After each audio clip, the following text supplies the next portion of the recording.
These are previously unreleased scenes from the documentary Ice Island, which was shot by Wes Skiles during an expedition led by Greg Stone and Wes Skiles. There's been a lot of interest in this expedition recently, which was originally conducted back in 2020, but there's a resurgence of people wanting to know what happened. It was a very dangerous expedition. It had a lot to do with climate change. It was the first expedition that really looked at icebergs and the formation of more icebergs during the melting of our planet, which is such a terrible existential threat. And the climate is changing very fast, too fast. We must do something about it. So we thought we'd go through the tapes. Terry Skiles, Wes's widow, unfortunately Wes died some years ago, sent me the 75 tapes from which he pulled only 45 minutes to make the documentary, leaving a lot of scenes behind. My name is Greg Stone, and I've been going through them. I haven't even seen them all yet, but I've been pulling together a few clips here and a few clips there to give you a little bit more information, a little bit more kind of behind the scenes of what's going on. Antarctica is down at our southern pole, and the polar regions of our planet are particularly susceptible to climate change. It's melting. It was melting back then. It's melting even more now. We set off on a 3-month expedition for National Geographic, and we studied the water column, we studied the icebergs, we studied the effects of the heating of the planet on the ice and what that means to you in your backyard up in the northern hemisphere. Yes, the planet is small. It's all very connected. And what happens in Antarctica has an impact in your life. And I can't underestimate how important it is that you focus on this. The whole planet is governed by the oceans and a very thin atmosphere. And that very thin atmosphere has heated up because of human activity, and the planet is in a runaway greenhouse effect right now, with stronger El Niños disrupting ocean currents. It's really a threat to our way of life on this planet. So I hope you enjoy these clips. We'll make some more. And in the meantime, have a look and see what happens behind the scenes on one of these trips. Enjoy. Stuff, a lot of, I don't know what the hell it is, but it's... Yeah, I know, it's pretty good. There's pteropods, there's jellyfish, there's some krill in there. It's very good production for the edge of this iceberg. Oh, there we go. I'm at the edge. I can't get over Look at the way your compass is flying around because we're so close to the magnetic pole down here. Yeah, it's really whacking it out. Yeah. There goes Jill and Paul down another crevasse. It really makes me a little nervous when they head into those things because they're very unstable. These icebergs have a lot of dynamism to them. They readjust themselves. They crack. They crumble. I don't like to see them in there. Well, they're real careful about looking at it and checking it out. Looking at it and checking it out real close before they go down, that's for sure. Yeah. Well, this ROV is terrific. See it all without getting cold and wet. That's a good thing about the ROV. You can have a cup of coffee while you're diving. Nice and going. It's going pretty good. We're getting some feedback, some data from along the sides of the icebergs and leading up to the icebergs. And that's very interesting to me because we're trying to find the differences in the water mass that the iceberg creates. What's the effect on the water that the iceberg creates as it moves through the water? And this instrument is the best way to get that. So it is able to store the information, then we can download it into the computer like I'm doing right now. We're applying traditional science to a new problem. Studying salinity, temperature, chlorophyll structures is the bread and butter of oceanography.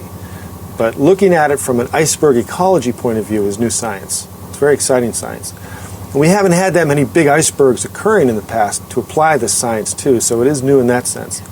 It seems to be a recent phenomenon where we're getting these big chunks of ice breaking off and drifting out into the sea, and trying to understand what this means is new. Yes. It was something more than just dropping the ice in. You. This is what we need footage of. And if I can get it. That's a tough bastard. You got it? All right, thanks. I can see that they're going to give you more money. It's not. He's so committed. Bob, to letting someone pull Bob, his navel hairs out. it's not me. It's us. And this is like this is my method. I'm trying to get him emotional about his work. He's gonna have tears. Method acting, yeah. It's so funny. You should have watched it. You didn't see any of the stuff Nodge was doing up in the pilot house. No. He was so into it. And like, he was. Good.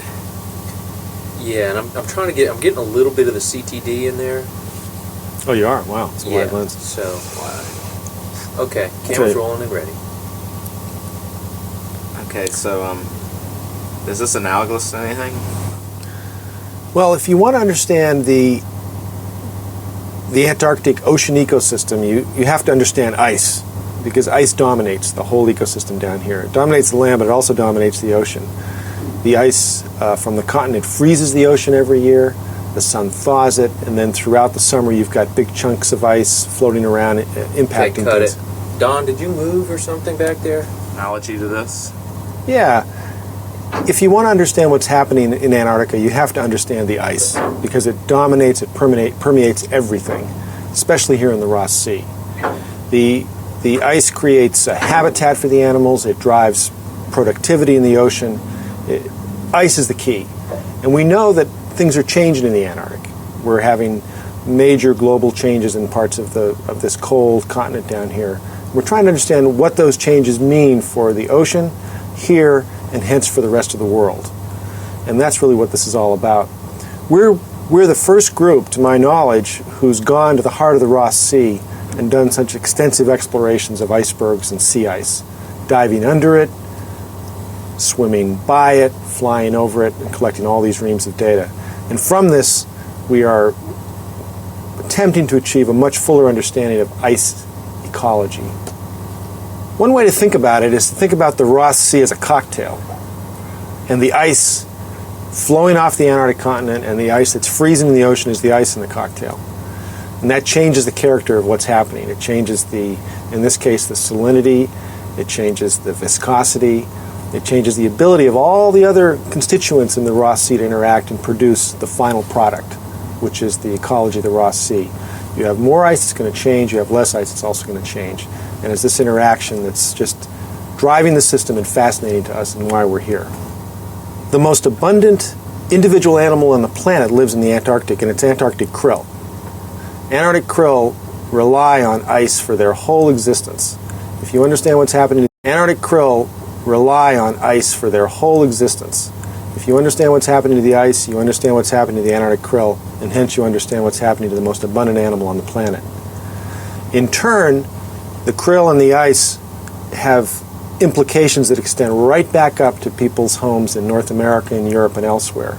It's a very small planet. What happens in Antarctica will impact what happens back in your own backyard. We've seen far fewer whales on this trip than I expected, and I don't yet know how to interpret that. On the one hand, it might just be that the whales aren't in this area of the Ross Sea at the time we're looking.